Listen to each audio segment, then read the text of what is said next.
All right, so this guy, Ricky Schroder, apparently is making the rounds for his story. And of course, anything that gets an occult mention as personal experience tends to go kind of viral. We are not going over this man's theory because that is his belief. We are going to go over his story, one of his grandfather and two of his occult experience. Hello, everybody. Hope you're all having a good day. A couple things on my mind. I want to tell you about a hero of mine. His name was Raymond. A hero of mine. So you see him have a visual memory of this individual. Berthoff. He was my great uncle. We called him Uncle Tiny. But he wasn't tiny. He was huge. It's larger than life for me. And as he's talking about Uncle Tiny, the corners of the mouth creep up in a smile. I'm going to assume the sun out in what looks like to be a desert area is extremely bright. So you're going to get this facial expression with the eyes and the mouth that follows it kind of squished up to try and shield the eyes from the sun, even though he's got a ball cap on, because the glare from the sun comes from every angle, not just from the top. And he was tall. He was a captain. And he was tall, and the big smile that comes through it. So you're seeing the body remembering this person that he loved. In General Patton's Third Army during World War II. He was close infantry support. He had 6 deuce and a halves, and he mounted 250 caliber machine guns on the back of each deuce and a half with armor to protect the gunners. And they were close infantry support, so when they came upon a German fighting position. No, we're not going to go over too much of this body language because this is memories of a child. And as you grow older, what you didn't understand as a child and more information comes to you as an adult, the memory is built on. It doesn't mean deception or anything like that. It just means that it's a built-on memory. And the adult mind is now able to translate what was told to the child. The people that would hold them accountable are blackmailed themselves. So the investigators that are investigating are blackmailed at the top. Let me explain. When I was young, I couldn't drive yet. I was hanging out with the older guys. And on Point Doom, and somebody popped in a cassette tape into a VHS player.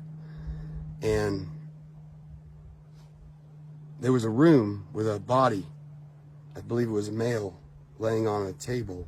So as we're watching this part, there was a room. He looks down as if he's looking at a table. He looks like he's a much older gentleman. And memories tend to fade. You have to look at it from the perspective of how memories work. Memories that are emotionally tied, they fade, but they fade at a lesser rate. But they fade differently. So the feeling is there. If I see something firsthand, like a bird up in a tree, I'm going to look up and my body language will be up because my brain has the feeling of I was in an up position looking at this. So for him, and this is the assumption, that his brain has filed this memory away as there's a table, logically have to look down. Or the TV could have been in a down position. And the table is spread before me. So it's in front of me. My body language is down in a way of the table in front of me. Now, if this was an image,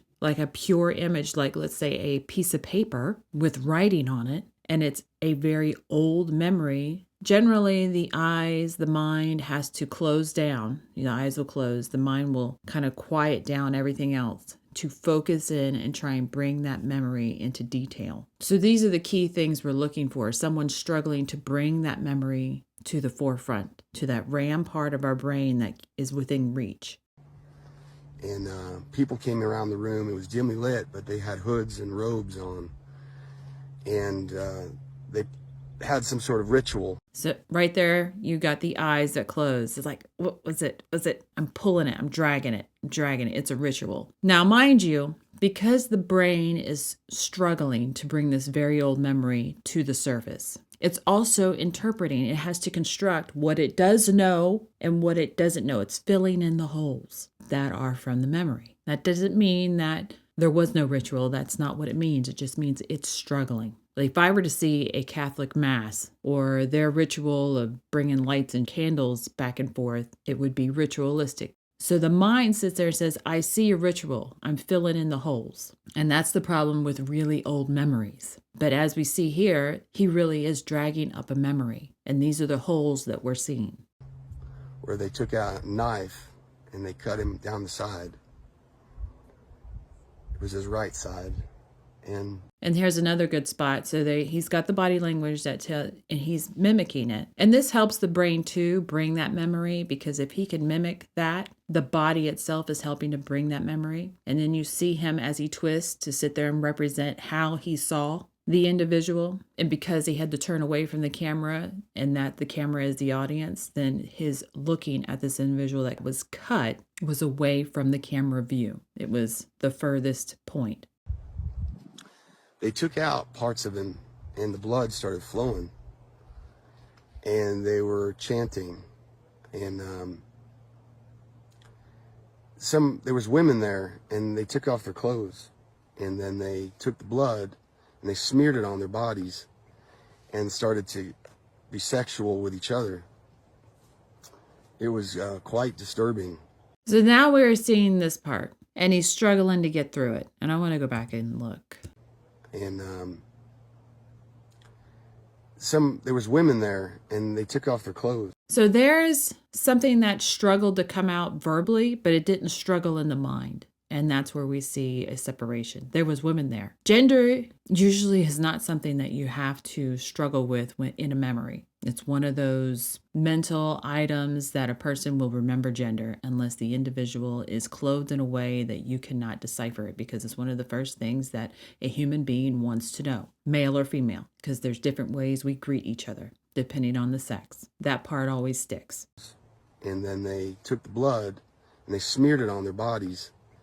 And started to. So they took the blood and then they smeared it on their bodies. Now, the verbal doesn't match the body. The hands are just throwing it up. Like if you were to reference this, the mind is just saying it threw it up in the air. If you ever see someone who actually is talking about putting lotion on, they're touching their bodies, they're rubbing their arms, they're putting it all over themselves, and they will mimic that because it's an actual touch. And since this is an old memory, we're expecting to see touching because it helps the brain bring the memory forward. And for him to sit there and just throw it up in the air, it's not matching the verbal.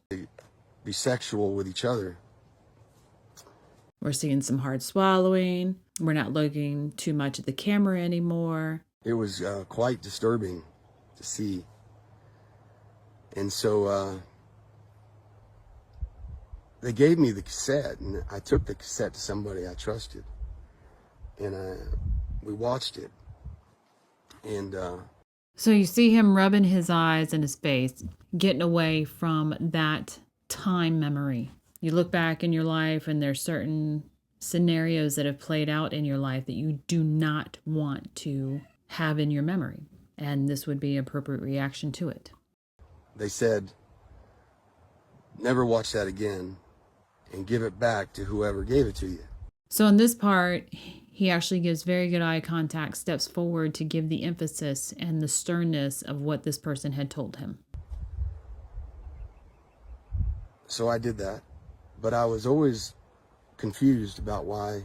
And then you have the jerk motion that probably goes back to the regrettable memory of that time period in his life. Maybe he felt he should have said something. Maybe he felt he could have done more. Maybe he felt that he could have taken it to someone else. Who knows? They didn't ask where it came from. And now we're struggling again. At this point, there are too many holes in his memory for this to be a clear cut, this happened, and this is what he saw. If you like it, please share and subscribe. Thanks for watching.